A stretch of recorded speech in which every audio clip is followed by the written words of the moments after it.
My wife is from Victoria, Texas. She and I moved back there some 43 years ago.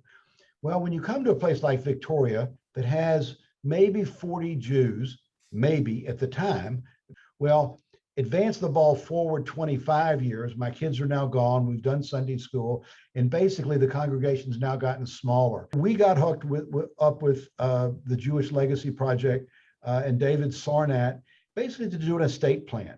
We led the congregation, which was the board and the congregation, through that process. And it was probably a 2-year process. And it's a very emotional process because people are tied to their temple, even those that don't come. The first elephant in the room is the cemetery, because you can do all your other decisions, but at the end of the day, when there are no more Jews in Victoria, Texas, there's going to be a cemetery there, and it needs to be taken care of. And we firmly believed that it needed Jewish eyes on it. It's not something you could necessarily delegate to someone that was not Jewish.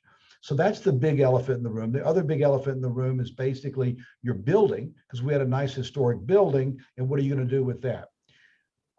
Through the Legacy Project and David's leadership, we got hooked up with Beth Israel. Fortunately, we had funds. So when we asked them to eventually take care of our cemetery, we were going to have funds for them to do it. It really was a matter of just having eyes on it. So the first thing we did was we moved our endowment, if you will, that we had created to the Federation's office, the Family Foundation people in Houston. You draft an agreement, a legacy agreement, and all that got done, and it's all in place. We dealt with other issues. For example, we inventoried everything in the temple, and which had never been done before, and said, where should it go, either now or later. We ended up giving one of our tours, I believe it was to Hillel at the University of Texas. So that's another real marker of success. Another tangible thing that came up is that we have an old cemetery, and then we have a new cemetery.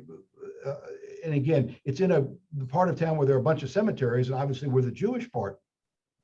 Well, the new cemetery, we own half of a block, let's say. And we were using a third of our half. Bottom line was, we sold the rest of that land to, I believe, the Catholic Church for about $100,000. Basically, you're just putting a plan in place. You're not executing anything. And that's what's wonderful about JCLP, is that Noah and David help guide you through this process, but nobody's closing anything.